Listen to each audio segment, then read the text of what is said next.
Ergan gaafa gara biyyaatti galee akka guyyaa har'aa kootti of na jibbisiisee na dabbaree hin beeku. Maaltu uumame maaliif akka na dabbareen isinitti hima. Mee viidiyoo kana laayikii gochuutiin hundi keessanuu dibbirtii kana narraa kaasamee isinis faamilii kooti waan ta'eef qofummaan natti dhaga'ameetii jira. Kootaatii mana ho'isaa moqii damaqii godhaa yaada keessanillee koomentii irratti naa qoqqooda. Bakka jirtanitti nagaan isiniif haa ta'u akkam jirtu jirra galata Waaqaa. Guyyaan har'aa guyyaa sanbataa ture. Isin akkuma beektanii guyyaa sanbataa guddaa ture. Achiin booddee abbaa warraa sammuun akkana guyyaa 10 fi walgahii baay'ee siirasii ta'erra jira ture. Bilbila fuudhanii hin seenamu. Bakka baay'ee tokko nama dabbarachuudha. Achitti biizii ta'u ganama seenuu galgala galu.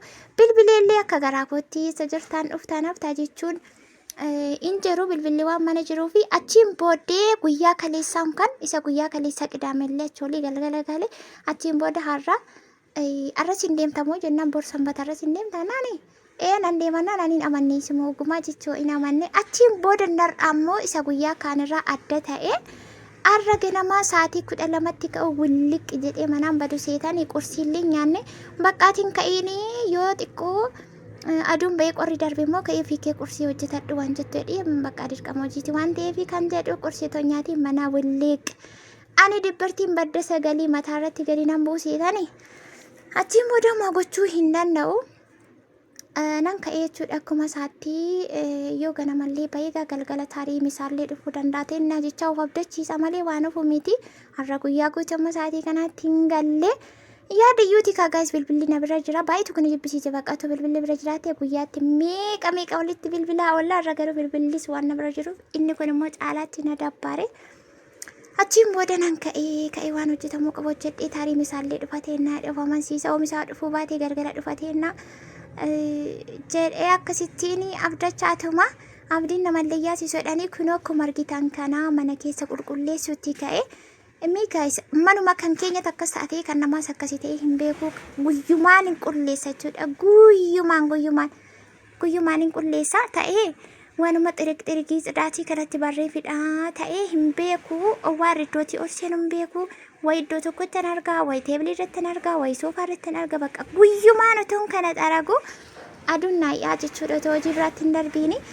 Yaa oga kan qofaa koo jiru ni beektu namni na bira hin jiru yoo waaqayyo dha fuulduratti naaf dadha malee ammaaf akkasii kana wajjiniin immoo baay'ee tokko namatti ulfaata. Akkuma argitan egaa teebilii irratti nyaata nyaachaa jirru kanarratti dura carqii fi feestaalii irra jira ture sarraa kaasee har'a immoo istaayiliin jijjiiraa jedheetiin qulqulleessaatii haala kanaan jira jechuudha. Isuma mana madaamiidha wanti biraan hin jiru. Yoo mana madaamii kanaati baay'ee gara biyyaatti galee mana kootti maatii koo biratti boqodhaa waan ta'eedha ammoo hinuma yaadamu jechuudha gaaroo kan ofiitii mana ofiitii jiru ofiitii seedhamutu keessa jiraan alatti baay'ee tokko ulfaataa jechuudha baay'ee tokko nama ergan galee guyyaa tokko gadi taa'ee hin oolle akkasumattiin hin jira. Asuma wanti isiniin jechuuti barbaadu warri farnicharii hojjechiifachuu barbaadanii yeroo isiniin jedhu kunoo kanneen akka TV staandii teebilii kan nyaata teessuma isaa wajjin akkasumallee teebilii kan TV staandii kan soofaa kaabineetii kan kichinii kan uffataa yoo barbaadan na dubbisuu dandeessu yeroo isa faranan jiru walitti dhiyoo yoo taane lakkoofsi bilbilaa koo yeroo baay'ee akkuma isinitti immoo duwwaa ida'uu 971 lakkoofsuma Dubaayitti fayyadama isiniin jedheera kanaan na dubbisuu dandeessu. Haaluma argitan kanaan egaa mana keessa qulqulleessee xumuree gadi ba'ee barrii jalaa barandaa keessa diida xaraguu fi bishaan xiqqootti rafraafii akka waaroliin kaanii saboodaalee kanaatiin xaxxaragee akkasittiin otuma na dabbaruu jechuudha otuma of na jibbisiisuu taa'uu dhiisuu jedhu otuman jedhuun isa booddee akkasittiin jechuudhaan taariyyoo dhufee fi bunallee eeggatu sa'aatiin isaa kanarra kunoo teebilii kana akkasitti xiqqoo ishee istaayilii isaa jijjiiruun barbaade dura muluu bamuluu carqeeffatee ture jechuudha ammoo irraasii nan kaasee irraa kaasuus irra buusuus dandeessu rakkina hin qabu. Teebiliin nyaataa yeroo ammaa kanatti baay'ee barbaachisaadha akka durii sanaa teebilii soofaa irratti nyaachuun waan akkasii bakka meeqa baxabbatuun hafee jira ammoo faashinii masaatii jechuudha isinii galee. Kanaafuu hojjechiifachuu warri barbaadanii meeshaalee tokko warri barbaadanii naannoo nani jiru yoo jiraattan jechuudha. Ani ganaan naannoo hoolataati kanan jiru isiniin jedheetiin ture. Asumaanis immoo warri sirteettan viidiyoo haga xumuraatti isinii hojjedheen ture sirriitti hordofaa haga xumuraatti. Gaayis bakka kanatti jabanaan koo beelloo yookaan daanteelii qabdi baay'ee tokko bareeda. Anumatti itti hojjete jechuudha achumatti Dubaayitti itti hojjedhe. Akkasuma daanteelii soofaallee hojjedheen ture garuu amma magaalaa keessatti daanteeliin soofaa waan hafes natti fakkaata. Hundaafuu isinitti agarsiisa yaada keessaniin itti deemnaa jechuudha hojjedhee fideen ture daanteelii soofaa baay'ee bareedaa ta'e.